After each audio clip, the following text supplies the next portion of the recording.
Hey guys, welcome back to r/Legaladvice Property Stories. What would you do if a con man filed legal documents claiming he owns your house? A house that you've never missed a payment on and that you have lived in for 6 years. Here is what happened. Let's dive right into the story.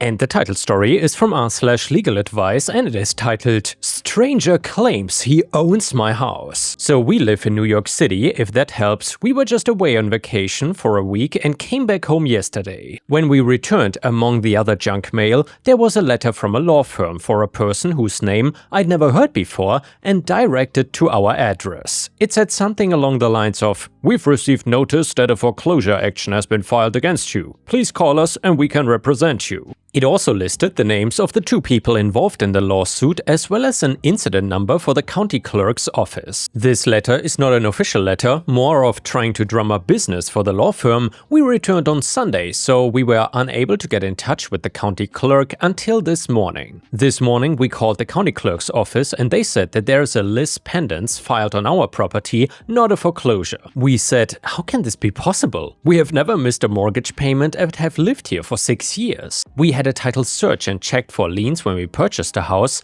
and we know the last 3 families to live here over the past 20 years, and it ain't these guys. We've never heard of either of the people involved in this lawsuit. The clerk could not really advise us, but gave us the name of the law firm who initiated the action, so we called them. They told us that the person in the letter, who we have never met, spoken to, or had any dealings with whatsoever, is being sued because the law firm's client was in dealings with him to buy foreclosures to flip, but now is out of a lot of money due to some nefarious dealings on the part of the first guy. So apparently, this con artist was required by the law firm to provide deeds to any properties he owns, and among others he provided one for our address. How he got this? I don't know. I assume he made it in Photoshop or something. He claims he owns our house and the one across the street. I have no idea if he actually owns the one across the street or not. We are still listed as the owners of our home in public records and we have the deed. I cannot stress enough how much we don't know the man claiming to own our house. We have never met, spoken to, or had any dealings with him whatsoever. We had never even heard his name until yesterday. Just to make it clear, our house has never been in foreclosure while we have owned it, and for any owners before that. We got an appointment for a consult with a lawyer on Wednesday, the one who helped us buy our house 6 years ago, coincidentally.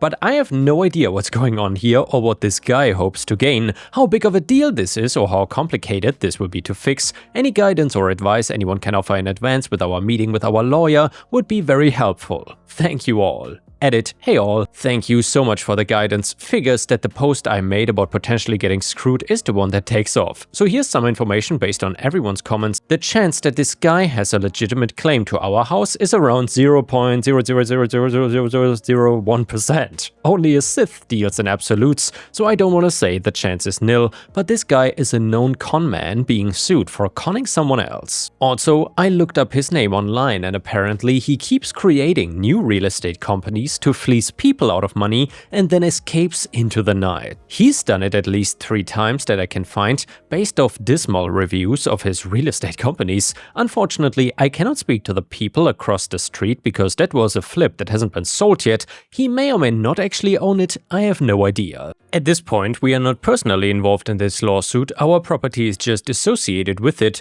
The con man has not made any attempts to acquire our property, he's just lying to the law firm suing him, saying he already bought it. Why? I don't know. The only thing I can think of is that he bought no properties with the money his business partner gave him, and he is now desperately trying to cover his rear with falsified documents. Why did he not think that he would be found out? I guess that's just the way malignant narcissists work, I guess. I definitely will look into our title insurance standing. I'm a worrywart, so if it was offered to us, I would have taken it. I'll definitely keep you all updated as we meet with our lawyer tomorrow and things progress. Thank you all so much, keep being awesome, Reddit. And yeah guys, I'm curious, if someone suddenly appeared and claimed that he owned your property and then threatened to sue you, what would you have done? How would you have reacted? This is such a ridiculous situation. Also, at the moment the algorithm is giving me a really hard time, so I would really appreciate it if we could reach 1000 likes on the video. Thank you so much for the support. A user in the comments said, in most states, list pendants have a special challenge proceeding that allows you to remove the list pendants and recover attorney fees and costs via an expedited hearing. This is not the same as a regular lawsuit. Typically, the party filing the list pendants must prove that they have a viable claim for the property,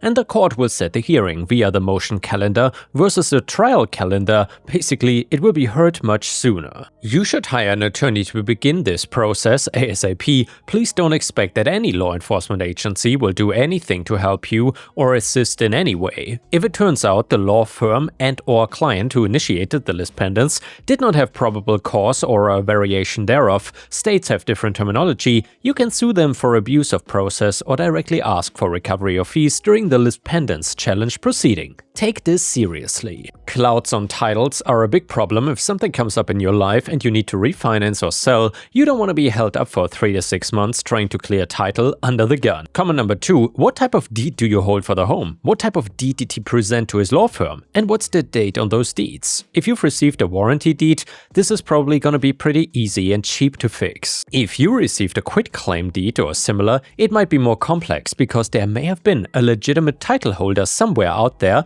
whose interest you just were not aware of. Being the owner of record is not everything, but it's not nothing either. It's most likely that this turd is pulling a con and it will get unscrewed soon, possibly by the law firm that's in the middle of it without you having to do anything. You're doing the right thing by sitting with a lawyer this week, so try not to panic until they've had a chance to look into it and tell you if and how you're screwed. That said though, I like using an attorney I have a relationship with too, but if it starts to look like something actually is up with how you purchased a home, remember that the attorney you used for the purchase has skin in that game too. And if that turns out to be the case, it might be worth paying for a consult with a competing attorney to look over the first attorney's involvement just to make certain they are acting in your best interest and not covering their own rear. That sort of mishandling of the case is very rare, but since your house is on the line, you should keep your eyes open. And yeah guys, now thankfully we have an update to the story that goes like this. So this is the first update and I'm hopeful there will just be one more after this, wrapping everything up so we can put this behind us. So this is what happened since my last post. After the initial letter from the law firm saying they can represent us, we started getting phone calls from other firms saying they had been alerted to the list pendants and could also represent us. We were not super happy with this and asked how they got our cell number. They said they subscribe to a service that alerts them when things like liens, foreclosures, etc. are filed on a property, so we hung up. We looked at all our documents from the closing and confirmed that we do indeed have the owner's title insurance, yay, and our deed is a bargain and sale deed for those wondering. We also pulled all deeds/mortgages and other documents for our property going back to 1972 online. The last action was when we bought our house. No documents have been filed since. I signed up on Acris to be alerted to any changes made to the property documents, thanks for the Redditor who suggested that, and I also emailed the DA for my county, and their Economic Crimes Bureau had emailed me back to ask for my cell number to follow up with me. I gave it to him, but he hasn't called yet, so that maybe will be in the next and hopefully final update. My husband met with our lawyer this morning and I asked him to speak about all the things that you all suggested in the last post, and prior to the meeting, our lawyer reached out to the firm who filed the list pendants and actually got a copy of the court transcript where the conman said he owns our property. According to the transcript, he claims he bought it in 2016. Our lawyer called their law firm and basically said, "Where's the deed?" They supposedly hemmed and hawed about it, so we are starting to think they don't even have it and never did. They may just be going off the words of a sleazeball who's like, "Yeah, I totally own that place. I even have a deed for it. No, you cannot see it." It's possible that based off this alone, they filed against our property. In addition, it's not like this guy is saying he bought our house last week and the paperwork just hasn't been filed yet. He claims he bought it 3 years ago and there's still no paperwork filed to attest to this fact. I was able to pull up all records for our home, going back nearly 50 years, in about 15 minutes online. Our lawyer does not like the way this other firm is handling this and basically said to them, "You have no grounds for this, take it off." The attorney handling this case at that law firm is out of the office today and tomorrow, but will be calling our lawyer back on Friday. I'm hopeful that it'll just be a matter of take the list pendants off and okay. I'll update again after the call between the lawyers. I told my husband the number one question is, where is the deed? When we initially spoke with them, they clearly said they had it in hand, which is part of the reason I was freaking out. I honestly just want to be done with this, so getting back at the suing law firm for gross negligence, or whatever term fits the issue, is of no interest to me at the moment. If they give us a hard time about removing the list pendants, then we will see. So far, my takeaway from this that I would share with anyone going through something similar is that law firms are made up of people. And just like people can be good and smart and kind, like all of you, they can also be dumb, shifty and lazy and not bothered to do their due diligence, even though that's like 50% of why they exist in the first place, but I'm not bitter. Thank you all so much for your help. I will update again as things progress and hopefully conclude. And now we got another update to the story that goes like this. And by the way guys, let me know in the comments if you enjoy these multi-update legal advice stories, because I for one really love these. So it's been a while since my previous update and I wish I could tell you all that is because we were involved in a super exciting court battle. No, you are out of order, but the truth is much more annoying and banal as life tends to be. As we left it in the last post a couple months ago, our lawyer called the law firm who submitted the action against our property and said, "You have no grounds for this, take it off." The paralegal he spoke to said the lawyer handling the case was out that day but would contact our lawyer soon. They did not for weeks. Despite everyone bugging them,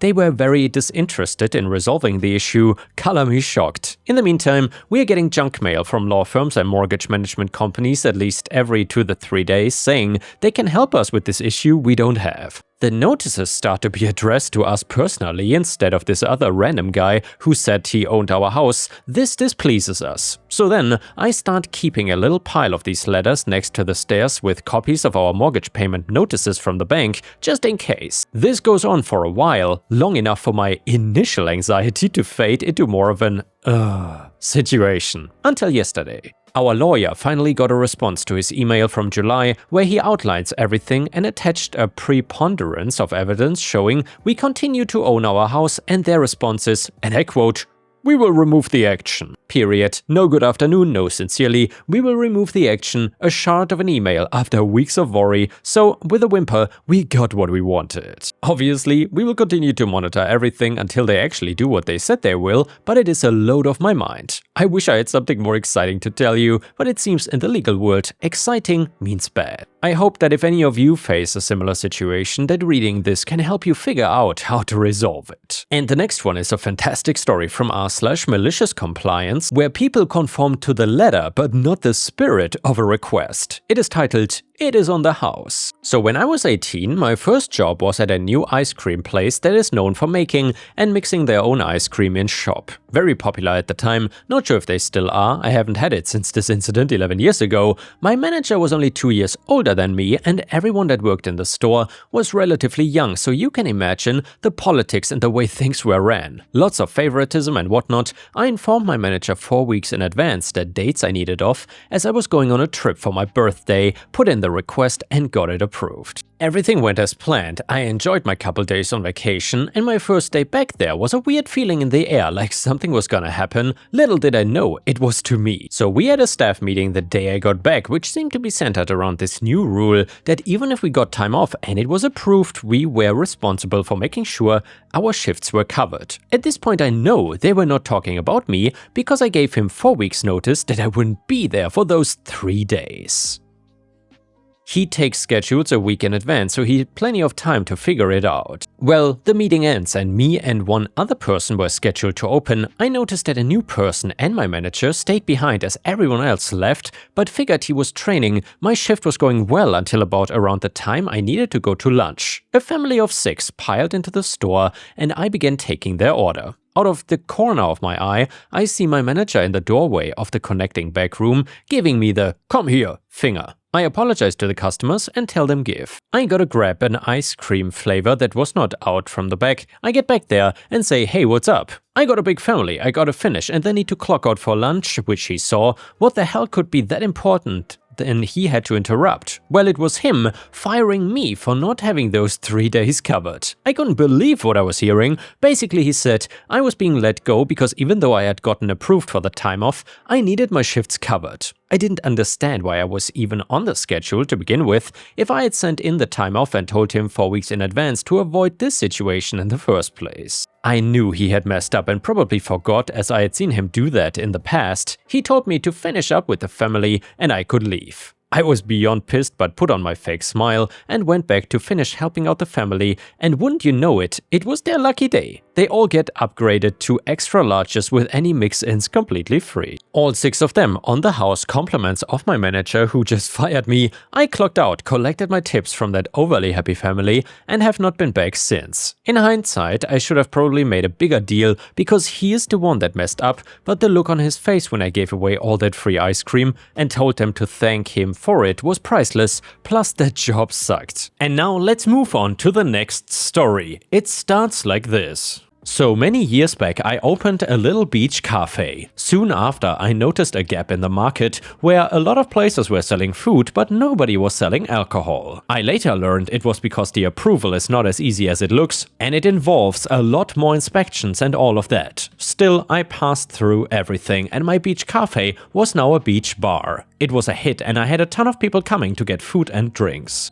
I'm very strict about my employees not serving anybody who's very clearly too drunk, but sometimes it just happens. They can have that one more to take them over the edge and I get a very drunk person in return. This was more common once other places got licenses to sell. People would drink at one place and then come to my bar and get more after they were most likely cut off or something. Minor issues mostly that don't make for good stories. That is, except for this one time I was dealing with a very entitled and very drunk Karen. It was busy and I had 3 people call out sick, so I was working in the kitchen, the bar and even cleaning. I heard an argument when I was mopping a mess at the bar and decided to go over and handle it myself. I knew a Karen when I heard one and sometimes I could have some fun messing with them. She was very loud and waving her hand around a lot when she spoke. Probably to show off her fancy watch, because that's the kind of thing people should wear through the beach. At least if their plan is to get it lost under 10 tons of sand to be lost forever. Me, how much has she had to drink? Employee, she only ordered a few. I think that some she was buying for her friends she ended up drinking too though. Tequila, shots and cocktails. I gave her the tab but she started getting really angry and I don't think she wants to pay. Me, you take care of the other customers and I will handle Karen. I go over to Karen and she just shoves her glass in my face like I was gonna give her a refill or something. She was beyond anybody I would serve and probably any place else would serve her.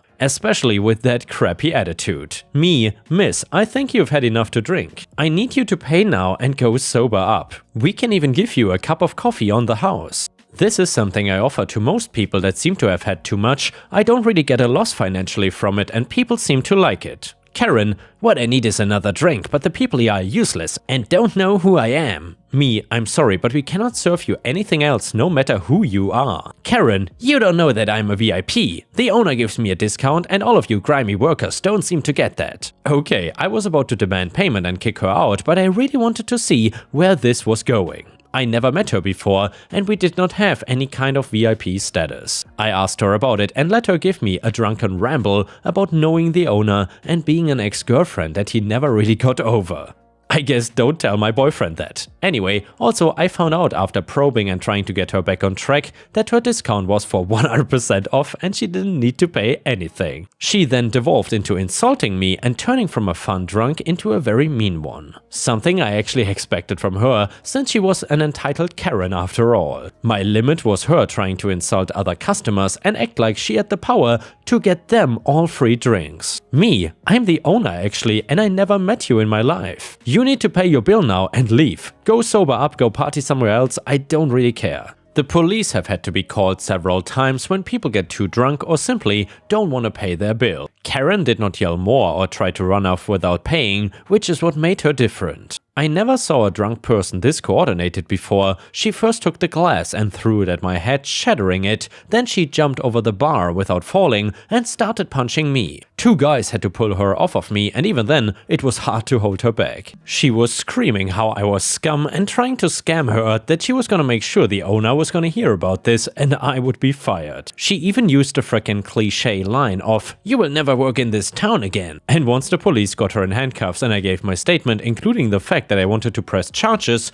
I went to the hospital. I was okay, but I wanted to make sure there were no glass shards in my head and that I didn't need stitches. I was more interested in making sure also that Karen got what she deserved and never stepped foot inside my bar again. While waiting for a trial, I also alerted all the other places on the beach and they all banned her too. We might be competitors, but I wouldn't want anybody else getting hurt by her, because I can imagine her pulling this crap at another bar on the same beach too.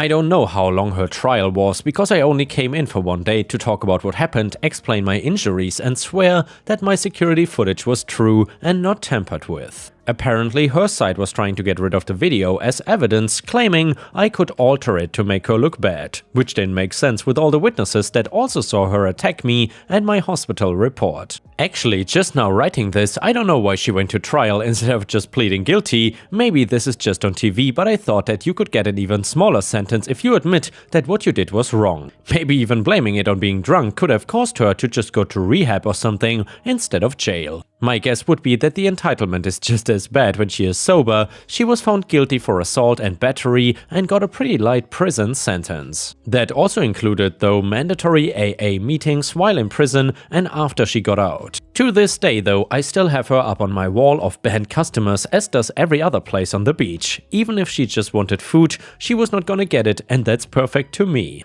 I love to think about if she comes to the beach with friends and trying to explain that she cannot go to any of the cafes, restaurants or bars. Do Karens even have friends though? Oh well, in my imagination she does, and gets embarrassed and shamed by them. And before we end the video, we will read a funny story from r/petty revenge. It is titled, "A friend would not look at my new car, so I pretended to be very unimpressed by her new car." So I got a new car a while back and it was a big deal for me. It was the very first new car I ever bought. I'm almost 30, so it's not a big deal for most of my friends. My one friend, Mary, would always roll her eyes when I talked about my old car because it was so crappy and say, "Get a new car," as if it was as easy as that. So after years of saving, I decided to buy a new car. Tariffs sped up my timeline because I was worried about paying extra. I was driving my sister/roommate all around because it was a new car. I was excited about it. So naturally, I offered to drive to Mary's house. My sister asked if I had told Mary about my new car, and I said that I hadn't because I figured Mary would not care. I also knew it would hurt my feelings if she didn't care, because that's what you do for friends. You basically check out their new car and applaud their success. I didn't want to find out if she cared or not because I knew it could get my feelings hurt. So then my sister called Mary while we were driving over and told her that I bought a new car and to come check it out. Mary waited for us to pull up, opened the door, stuck her head out and said, "Oh nice, we are training the puppy not to jump on people, so don't pet him when you first get inside." Then closed the door without looking at my car. My feelings were hurt, but I also knew that I was being sensitive here. I also thought that there would be no value in telling her my feelings were hurt because I didn't want to have to sit through her saying, "Wow, nice," looking at my car when it would be so clearly forced. Well, I figured that if she ever got a new car, I would just be petty and return the same energy. I also thought it would take years for her to get a new car because the current one wants to get paid off. Well, 2 months after I bought my car, Mary's was hit by a drunk driver and totaled while sitting outside the house. Today she offered to pick me up in her brand new car, bought less than a week ago, to go to a mutual friend's pool party. I got in without mentioning anything about the car. Whenever she mentioned the car at all, I ignored that particular topic and focused on something else. When we got to the pool party, the host came out to ooh and ah over the new car, but I just walked inside. On the drive home, she couldn't hold it in anymore and was way less subtle. "This car gets 30 miles per gallon." So I said, "Mine gets 40. Then she tried showing off her camera, and I just said, "Oh, that's nice," very unenthusiastically. I could tell it bothered her. It was tiny, it was petty, and maybe a better friend wouldn't do it, but I cannot be the bigger person anymore. And yeah guys, thank you so much for watching. Please don't forget to check out my endless playlist on the left, and I will see you again tomorrow.